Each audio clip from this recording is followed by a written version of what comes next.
Welcome back to Inside the Lines. Happy Monday. Finally back to a full schedule week for everyone. Exciting stuff there. We have some Monday Night Football to go over. We'll start with that. But a lot of the value of the show is looking at those early lines for NFL Week 13, looking at college football, the conference championships. A lot of money, a lot of attention will be on these games, so we want to attack them early. Also, thank you to everyone in the chat. Getting my first gem, 1 for 1 so far, 100%. We love to see that. So let's head to Monday Night Football with Jake and Steven. Jake, glad to have you back. It's been feeling like forever. I know. It's a long break. Yeah. Glad to be back. Yeah.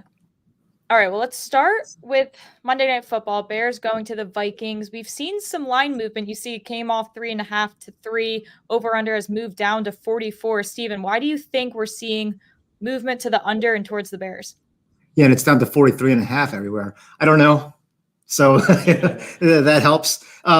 So the best bet that we have on the board is Minnesota over 22.5 points because, again, I don't know why this team's going that way. The Chicago allows 29 on the road this season, 29.8 last season. Minnesota is averaging 26 with Dobbs, including that Atlanta game where he came in off the bench. They would have had more than 20. They'd be averaging more than 26 in 3 games if not for all the turnovers versus Denver. They've become all out of nowhere because of Dobbs' legs, a pretty dynamic rushing team. So, yeah, I'm not sure why this line's steaming down.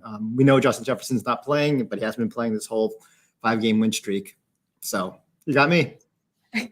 Yeah, well, what we won't do is stray away from our confident picks here. So we'll go with against the books, really. Vikings team total over 22.5. Our model has this game 29-22. So a lot of value there with the 29-point total.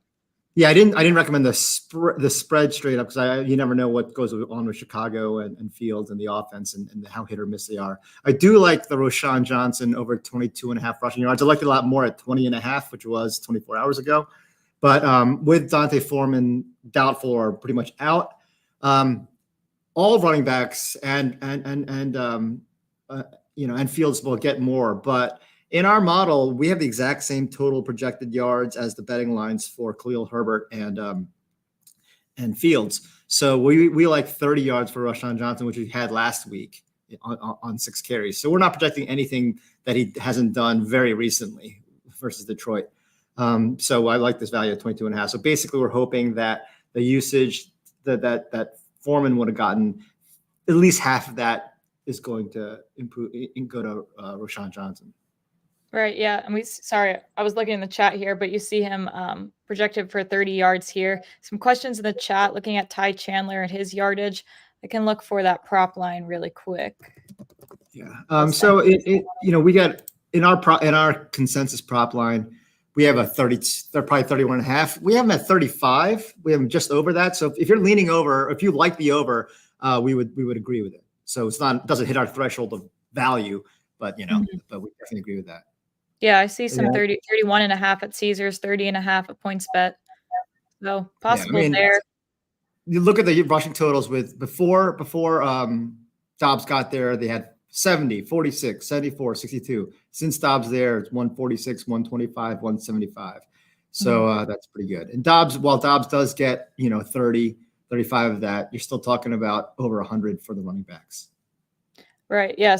The chat talking about Dobbs, possible rushing touchdown here. Curious to see what we have for the model. And Rebecca asking about another first touchdown prop tonight. Honestly, I think Josh Dobbs could be solid value there too. Yeah, we have him leading. While we don't have him going over in rushing yards, we only have him at 25. We do have him leading the team in rushing touchdowns at nearly 0.5. So I would think that the betting value will give you plus money. And in that case, it would be a good bet at plus money. Right. Big Cheese asking about DJ Moore receiving yards over 61.5. Yeah, we like 76. That a lot. Whoa. We have him at over 75. Again, he's been, obviously he's consistently targeted. He had a big game against Detroit.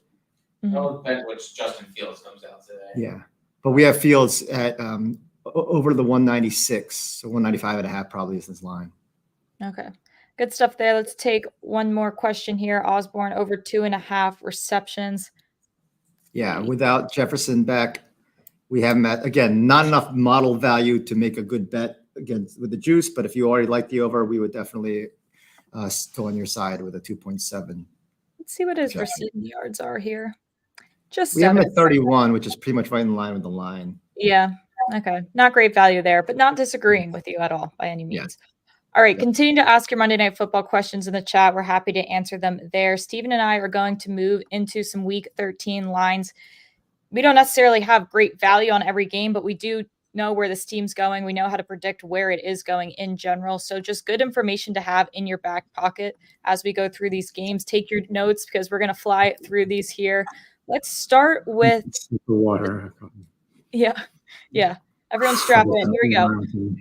All right, let's start with the Chargers laying 5.5 going to New England. Over under 41.5. We don't have too much value here on the over under, but we have some value on the Chargers here. Well, the amazing thing is the Chargers lose, and last night, and the steam went way towards their side because the faith in New England's offense, justifiably so, is gone. So look ahead line before yesterday's games was only Chargers 4.5. I see it up to 6 in most spots now. So the actual value that we have in this game is the Chargers under 22.5 team total. You can get a plus money at Fanatics. We're projected 21.5. So, but at plus money, that's good value. The Patriots issues are 99% on offense. Their defense has actually broken records by losing the last few games, by allowing only 10 points in back-to-back games. Justin Herbert at this point is 100% reliant on Keenan Allen because he has no other valid receiving targets. And so it's not hard to scheme defensively. And Austin Eckler is, I wouldn't be surprised if he's out of the league next year based on his decline, and then he had a costly fumble against the Ravens as well. So I think that, and then the Chargers don't have to score more than 13 to win the game. Exactly. Feels like, I don't know why this reminds me a little bit of Iowa in general, but same thing with Iowa. All right, let's move to Seattle, traveling to Dallas. A lot of steam on Dallas. Look ahead line was 6. Now we're at 7.5. The steam continues to fall onto Dallas, and we like the value here if you can still get it at 7.5. Yeah, because it's up to 8.5 a lot of spots. Model line has it at 10. So we actually have the same. We like Dallas because we like Dallas to go over their team total based on what they have now. Seattle's defense is trending downward. I think the line was set a little lower because statistically Seattle's got a good road defense in terms of points allowed last year. But this year they're allowing much more, 26 on the road. And then the last 4 games they're allowing nearly 28 points per game. Dallas's offense is getting more diversified. There's no longer just CeeDee Lamb. It's CeeDee Lamb and 3 other wide receivers all begin to contribute with the tight end. So we like, and then the big thing is sack differential. So that could lead to a lot of short fields and turnovers. So last 3 games, Dallas is 16 sacks and allowed 0. And Seattle is 6 sacks and allowed 13. Good to know there. Look at you with the nuggets here. All right, let's move to Detroit, going to New Orleans. They opened up. The steam is certainly headed towards them. They opened up as 3-point favorites, now 4.5-point favorites. But the value we find here is on this over. Yeah, the world has really changed when Jared Goff can lay an egg so terribly on Thanksgiving Day in that first half and then actually get the confidence of the bettors. So the early line was Detroit -3. It's moved all the way to 4.5 in most spots. But I think what happens, you got Jared Goff's turnovers versus Derek Carr's turnovers, and people have more faith in Goff. And also, we already know Michael Thomas is out, but Chris Olave got a concussion, I believe, and Rashid Shaheed looked like a leg injury, so they might be without their 3 wide receivers. Not Rashid Shaheed. That's our boy from earlier in the season. Yep. All right, wow. Hate to see that. Let's move to a not so pretty looking game. The Falcons favored 2.5-point favorites going to the Jets. Over under is 35. We make this closer to 38, but never thought I'd say this. A lot of steam going to the Falcons here. Yeah, sometimes the model picks, even though I coded most of it and run a lot of it, still makes me throw up a little bit in the back of my throat when it has value on the Jets. But, believe it or not, Tim Boyle was 27 for 38 for 179 yards, which by itself is not horrendous. Obviously, the pick six the Hail Mary pick six was precious, and it was awesome. This is really a fade of the Falcons. So the Falcons are a 1-4 team straight up against the spread on the road, nearly a -7 point differential per game on the road. So they're just not a good enough team to be -140 favorites against anyone, especially a team that has a great pass defense.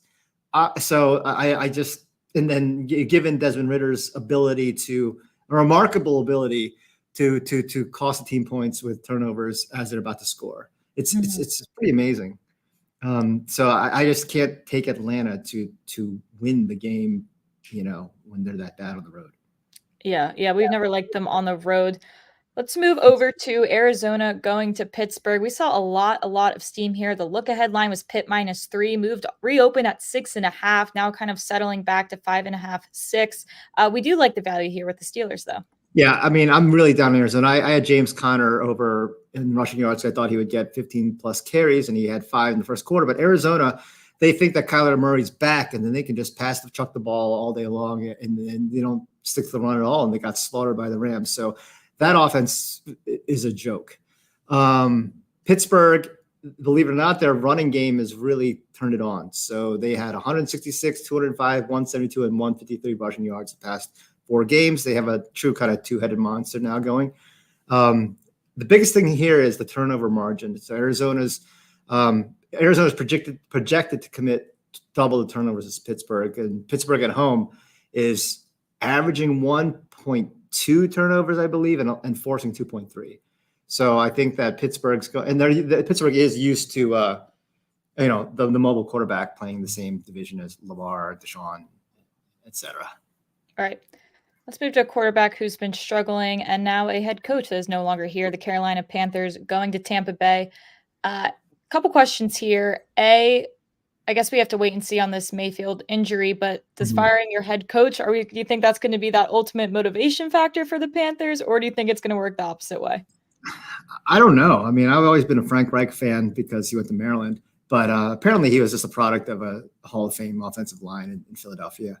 And I think that the model likes Tampa Bay, assuming if Baker can play. He hurt his ankle early in that game, but he came back to play, but it could have been all adrenaline and everything that could get worse. Because Carolina, I actually thought had one of their better games. And when one of your better games is 17-10 loss at Tennessee, that means you're not a very good team. And Tampa Bay had their chances against Colts. So, again, Mayfield status is the key here. Right. But that's enough of this game conversation. Yeah. We can only waste so much breath here. All right. Well, not much more exciting here. We'll go with the Colts going to Tennessee. Will Levis pulls out a win here. We're looking at Colts -2. We actually have some value on the other side. We like Will Levis at home. People love Gardner Minshew, and people do love seeing Jonathan Taylor, unfortunately for me, recapture his former self. But look, the model rates home and away heavily. And believe it or not, this is Tennessee at home this year, 4-1 straight up against the spread, over a +6 point differential, allowing 3.7 yards per carry and under 7 yards per attempt at home. Colts average 3.5 yards per carry on the road versus 4.8 at home, and 5.9 yards per pass attempt. So obviously there's strength of schedule, the small sample size, but still, if the Colts don't seem to be a team that is that much better than Tennessee would be at home. Okay, cool stuff there. Let's move to a little more of an exciting team with the Dolphins going to Washington. A ton of steam here. Line opened up around 6.5, now up to 9.5. We're still seeing steam on the Dolphins here, but you like the play, and you got to get it now over 49.5. Yeah, and it's probably too late to get value on Miami. That line shot up to, I think I've seen it at 10 now. It's just blasted through that 7 key number and blasted through the 9 and all the way to 10. So, we like the over because I don't think the over is going to – I think this could be a line that goes up to 52.5. Jalen Phillips from Miami, who had 6 sacks in his last 5 games, he's out for the season. So that helps Washington's chance of Sam Howell coming under 7 turnovers and sacks. I think that's what he was getting for a while there. I think his average is like sacks plus turnovers is remarkably high. So maybe that's only down to 5.5. Mm-hmm. Miami is allowing 10 more on the road than at home. Washington, they allow a ton of points at home, and it's not getting any better. They fired Jack Del Rio, which is probably a good move. At the same time, I don't know how much motivation there is on that side. I don't know. I was just asking Jake, and he wasn't a very little help. He knows all these details on college basketball. He doesn't know who the defensive coordinator is taking over for Washington is, because it's all about whether the team's going to rally around that player or not. Right. But yeah, I like the over here. Okay, good stuff there. Let's move quick to the Broncos going to Houston. Haven't seen too much movement on the spread, but we have seen a little bit to the over, but we like the under here. And just side note, this is likely moving to Houston. So if you are a Denver backer, not that we're necessarily suggesting it, you probably want to get this key number while you can. Yeah, so the line's bumped up because, the Russell Wilson career revival, and they did just score on paper a lot of points against the number 1 rated defense in Cleveland. Denver did, but you saw that game. It was they still about Denver, a team that has under 200 passing yards in all but one of their last 7 games. So during this whole winning streak and 1+1, they don't pass the ball for many yards. Houston, they have the rookie of the year, and CJ Stroud is awesome. He has some real highlight plays, but the team still has only scored 21 in the last 2 games. So and then Denver's defense is allowing under 17 points a game since that debacle in Miami, since their poor start. So you actually have 2 very, I wouldn't say underrated defenses, because the word is out. People are probably rating them as good, but 2 good defenses and 2 offenses that aren't as good as their highlights and their storylines. Okay. All right, let's move on. We got 4 more games to hit quick. San Francisco going to Philadelphia. San Francisco laying the 2 in Lincoln. Interesting there. What's our value here? Yeah, I mean, eventually the numbers are going to catch up to Philadelphia. So the look-ahead line was Philadelphia -1.5, which on a neutral field would indicate that people think San Francisco's a little tick better. But now the line moved that much to San Francisco's side. We like the under because, again, Philly's passing game, Jalen Hurts is amazing what he can pull out in critical situations. But the team's passing offense still only has 200, 150, and 207 passing yards the last 3 games.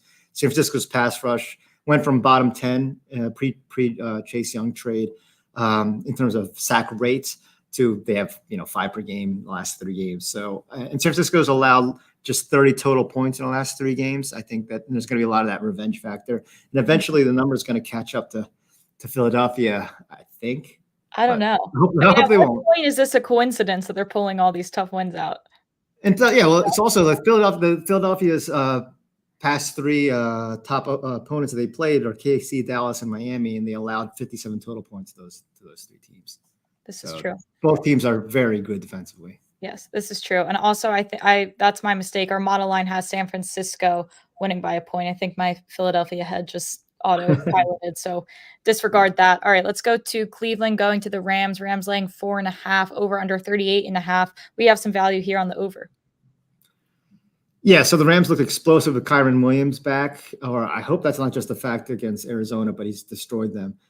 Cleveland is averaging 25 per game on the road, despite their quarterback situations. And even though Cleveland's defense is great against the pass, they're allowing 169, 172 rushing yards the last 2 weeks. So you got Kyren Williams kind of hot at running back for the Rams against Cleveland, a vulnerable team on the ground.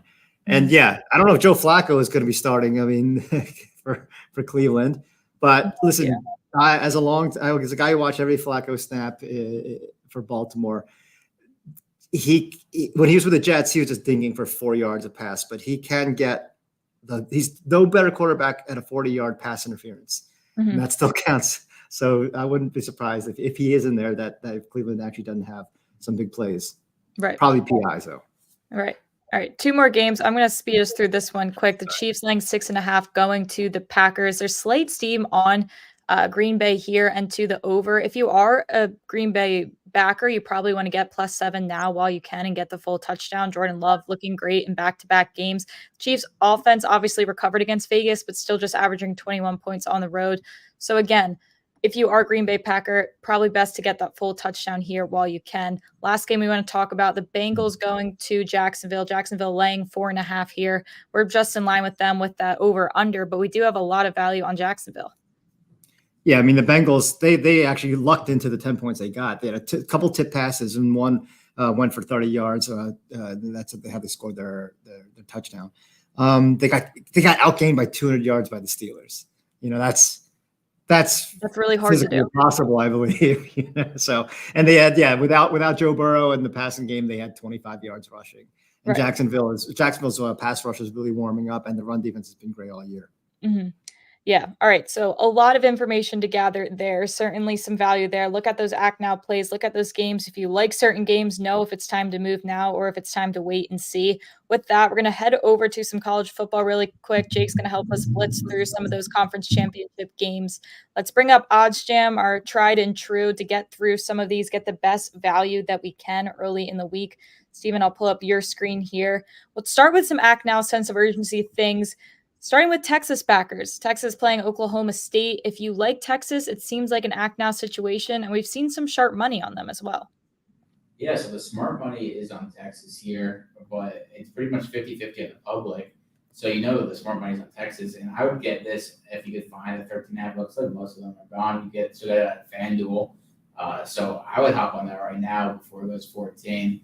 Texas has looked really good. They won 57-7 last week. They even got Arch Manning in there in the fourth quarter. And Oklahoma State, they barely beat BYU. And 3 weeks ago, they lost 45-3 to UCF. So they're winning, but they've been winning ugly. And then when they lose big. So I think I would hop on Texas if you like them at 13.5 right now. Okay, so Texas right now at the 13.5 if you can get them. Let's move to the SEC championship.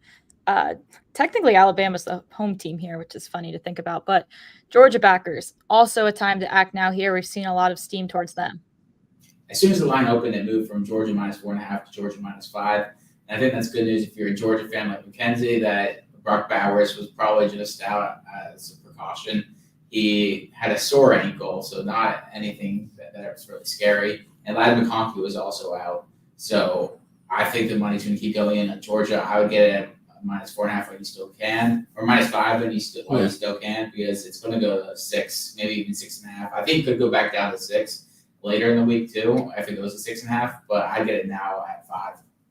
Okay, good stuff there. Yeah, 5 seems like a pretty solid number for now. Let's go to the real Hollywood game of the week. Boise going to UNLV, 2.5-point favorites, but a lot of steam going there as well. Yeah, so this game's interesting because Boise State has an interim coach. They're the second team in college football history to have made the conference championship with an interim coach. The other team was USC in 2015 under Clay Helton, and USC lost the conference championship. But we like Boise. We have Boise winning by 6. The steam's going on towards Boise. I would probably hop on it now before it goes to 3.5, 4. You get it at 2.5 in a lot of places, so I'd hop on Boise now. Plus, Jacob likes the color blue and likes Boise State. You missed that episode, that killer of a story. You missed it. Exactly. 3-year-old me loved the blue turf. Still does. I've been out there for a couple of games. I saw them beat Georgia, and that was a great game with Kellen Moore.